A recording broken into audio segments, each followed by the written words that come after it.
السلام عليكم ورحمة الله وبركاته. نكمل قصتنا من قضية سبايا داعش وهي البارت ال25.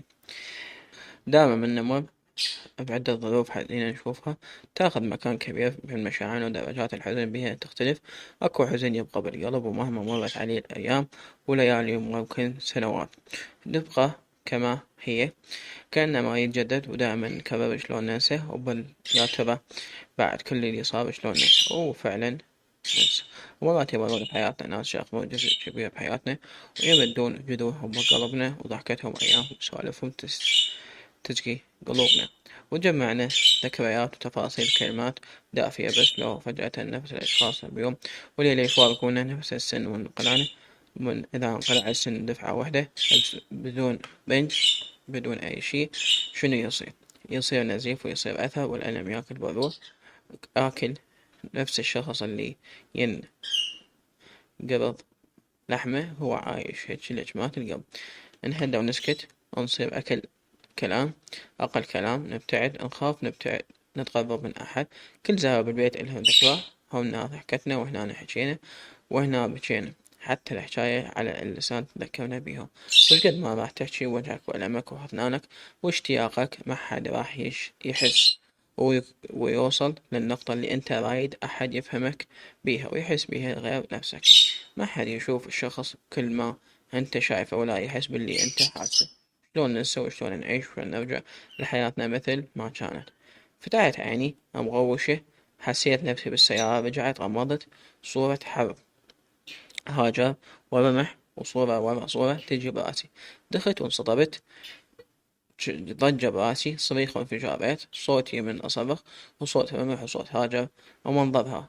صور هواية مرت ببالي، صرت بدوامة. حسيت نفسي قامت تلعب، حسيت على نفسي وأنا أستفرق. واحد منهم صاح: شباب، قعدت البنية. الحمد لله، أقول يا الله خويا، دب الدم خويا. يطبطب على ظهري. انتهيت. أنا وين؟ بالسيارة طالعين بيش المستشفى. الحمد لله على السلامة.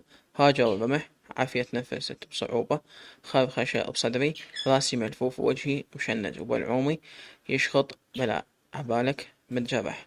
دنك الولد قال: خويا ارتاحي، بعدين نفتهم لين حالنا وحالك. وين تودوني؟ طالعين بضيج بغداد، شوي ونوصل. خوفتينا علي، شجعت، نمت ودموعي جرت. تعبت يا ربي. روعت الولد خايفة منهم، وجوه جديدة خايفة أحد يباوع لي ويضحك بيه بنظرة. حجيت بخوف، صوتي يرجف: خويا أبو ذيبة وين؟ كح باوع لي: نامي خويا، هسه نوصل، تعرفين عنوان أهلك، رقمك، شي حتى نخابرهم. هزيت راسي، انطيت العنوان، ورجعت حطيت راسي على الكشنن وأبكي وأتذكر كل لحظة مرت بيها، كل دمعة، كل جرح، وكل صرخة، وكل خوف حسيته. وأقول إن نفسي: شلون راح تنسين؟ وشلون راح تكملين حياتك؟ احتمال تتخبلين، والمن تسولفين منو راح يصدقك؟ معقولة حرب وتالي رمح وهاجر؟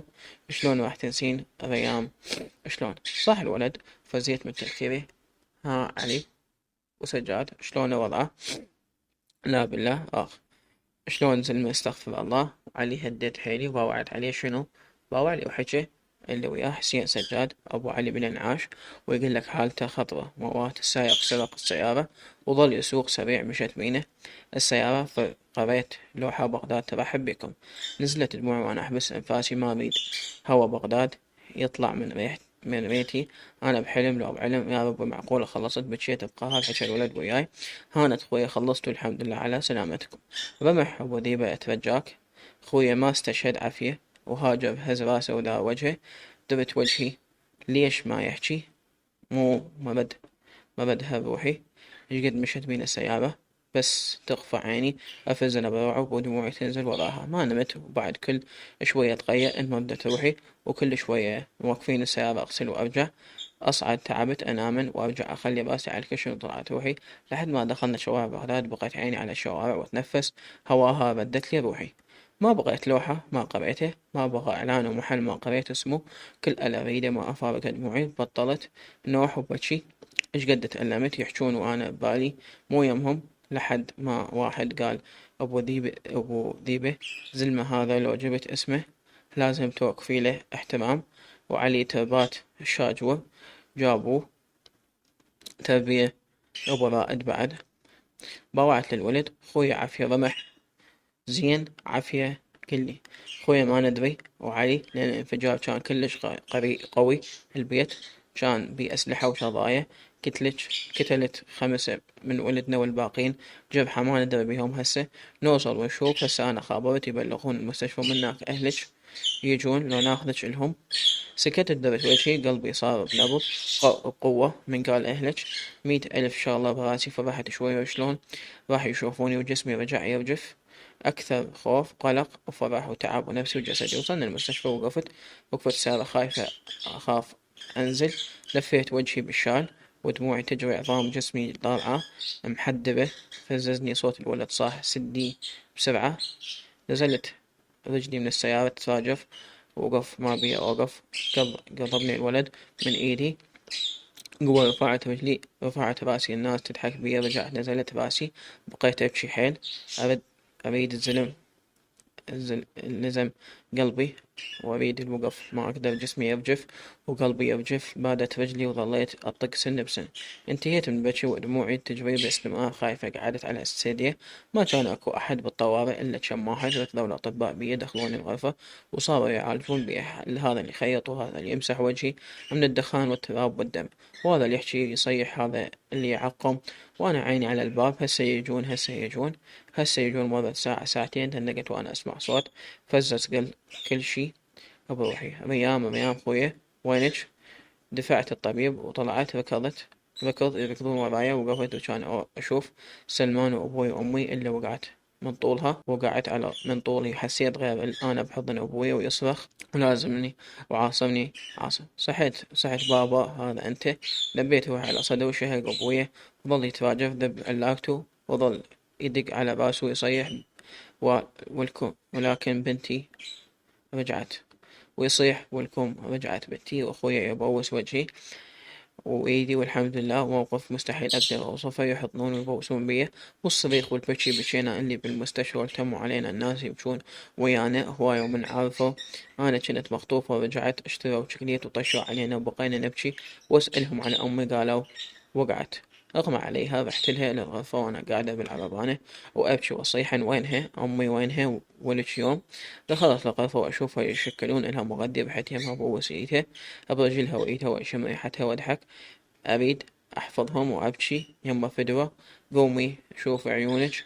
قمت وخليت راسي بحضنها وأشم وأبوس بريحتها لحد ما قعدت. صرخت بصوت ولك يما ريام ولك يما يوم. ظلت تحكي وتبكي بصياح وصريخ. بكينا سوا مرة ساعات وإحنا على حالنا. عيوننا ما نشفت. وأخذنا سلمان بسيارته وهو يدق هورن ومشغل أغاني وفرح ومعزوفات ومزايا وطاير بينا. وأمي وخليتني بحضنها وأبوي يبوس بيه ويحضنك ويعصرني عصر. وصلنا البيت نتلقون الأهل وجوعين محضرين. طلوا يذبحوا على رجلي والهلاهل والدبج والهوسات والعالم التمت يهوسون ويانا. ويوم ثاني أخذتنا كوستر وزرنا أبو الجوادين والنجف وكربلة. واللي عرفته بعدين إنه الجوامين يدرون بي مخطوفة منو عنده داعش. أمي بقتها ناظرة توزع حنة 100 بيت. لو رجعت ما عافتني أبد ولا لحظة حتى من أريد أروح للحمام توقف لي الباب تنتظرني ونتأخر. تظل تدق بالباب علي وصارت أخاف وما تنام عليها. وأبوي يسوي لي اللقمة ويخليها بحلقي. حسيتهم يعوضون الأيام الفقدوني بيها رغم فرحتي ورغم رجعتي لأهلي. بس بقى قصة بقلبي ملشوم وروحي مفرفحة ومتأذية هواية وما حد يحس بجروحي غير نفسي. يوسوني يونسوني طول النهار والليل. أمي تظل وياي حاضنتني لحد ما تتعب تتركني وتنام بغرفتها. عنت عانيت كلش هواي وواجهت صعوبة خصوصا بالنوم. ما أنام إذا ما أشغل الضوء. أحس الخوف ياكلني أكل. قمت أسمع أصوات براسي لو ما من أوقف أحس إن واحد ورايا يريد يخنقني. قمت أهلوس وأكره أحد يلعب بصوته أضوجا من الصريخ الصوت العالي بس بسبب الأصوات النايمة براسي. ومن كان يجي الليل آخر الليل يفزز كل جرح بيه بهيج مواجهة ويلجمني باليوجعني. ما مرت ليلة ولا أنا أتذكر كل شي مر بيه ويجيني ويطير النوم من عيني. الذبح والصرخ ريحة الدم والحرق كل شي يصير قبالي. بجيت أظل أضرب راسي بالحائط أريد يسكت كوابيس تفتر وراي وأبكي وكل يوم روحي تفتر لحد ما أنام دقايق وأفز مخترعة. والأيام ما نسيتها ولا فارقتني لحظة وشكلي وحالتي كانت صعبة وما كانوا يخلون قدامي مراية خوفا أنه أشوف نفسي وأنا بهالحالة. اتمرضت بفقر دم وفقدان وزن سريع جدا ومشاكل بالكلى والتهابات بالمجاري البولية نتيجة الاحتباس لفترات طويلة انقطاع الدواء الشهرية ونقص جميع الفيتامينات وتشنجات صدرية مستمرة طول ذيك الفترة أعاني من خشب صدر وكان سببه دم متجمع بالرئة بحيث الدكتور مشافه اتخبل شلون بعدني عايشة. صارت عندي جلطة عبرتني واضطريت أخضع لعملية جراحية على عمود الرئة وكانت عملية خطرة تقريبا بس نجحت.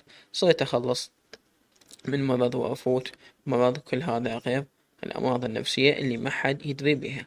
يمر الليل أنام على القلادة وأقعد على صوت أبويا وهو يرتل القرآن على راسي وانتظرتك بين صفنات الليل وجرح دخان الجقاير وبين كلماتي وحسرتي وحيرتي وكسرة الخاطر وبين مدري وين صاير وانتظرتك هل تمر بطيف يضمن دموعي على باكر. هاجر قلت لأهلي يدورون عليها وحلفت أخوي يدور عليها بس ما لقى أي أثر وأنا ما حكيت لهم أي شي يخص أبوها خوفا عليها من كلمة جارحة تسمها. ومن حكيت لهم شلون ساعدتني وساعدت الأسرة كيفوا أنه يدورون عليها.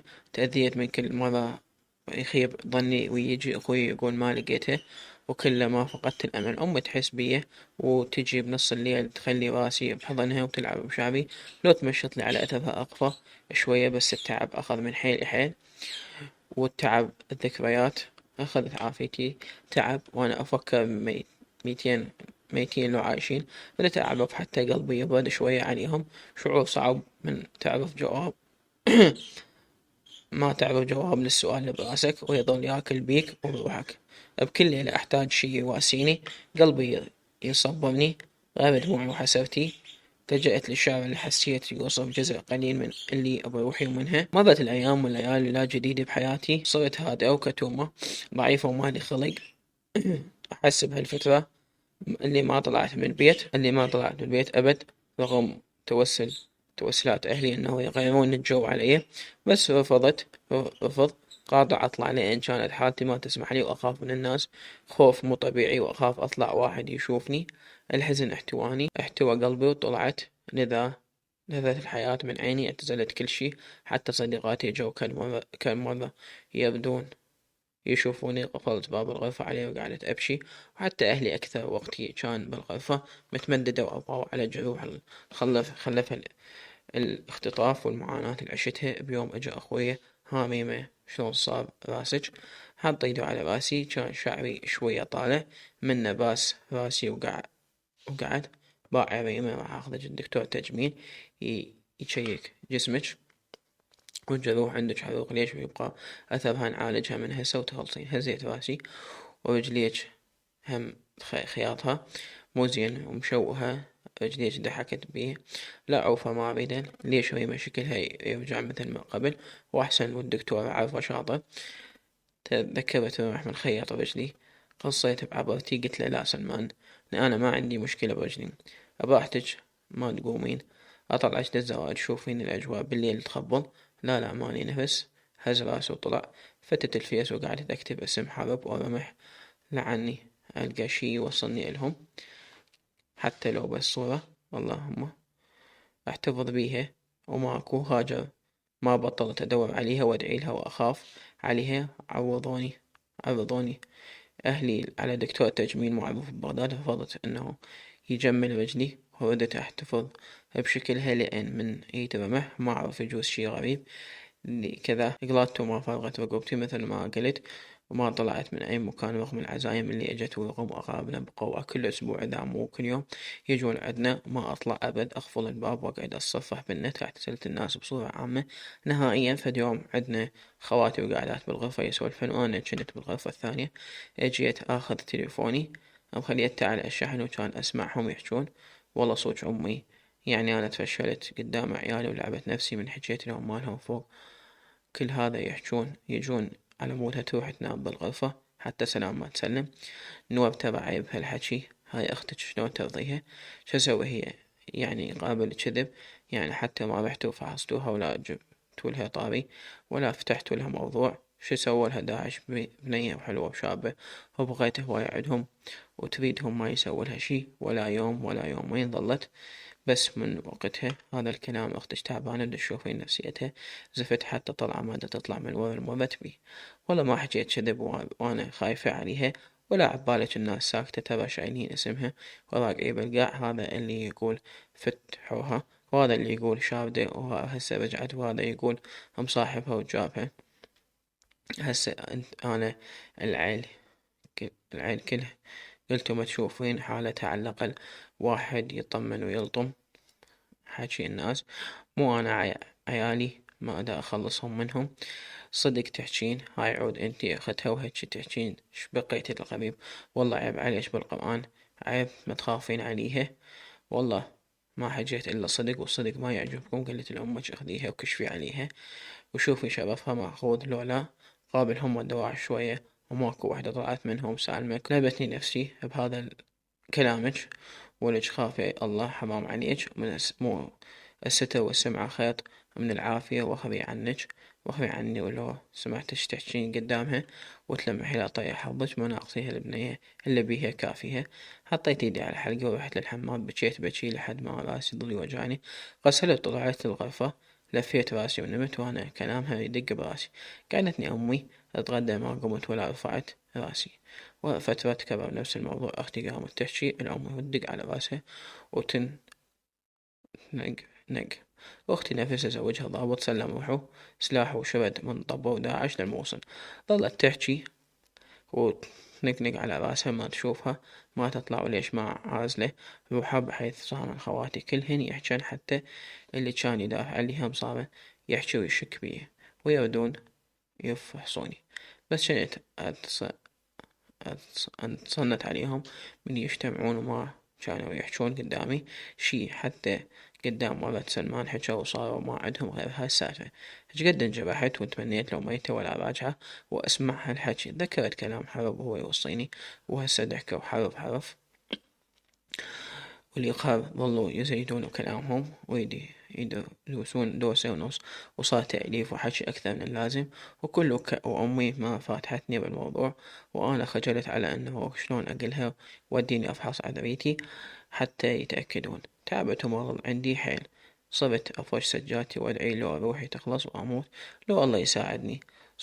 صرت أموت على البطيء ومن هنا بدت معاناة ثانية وحرب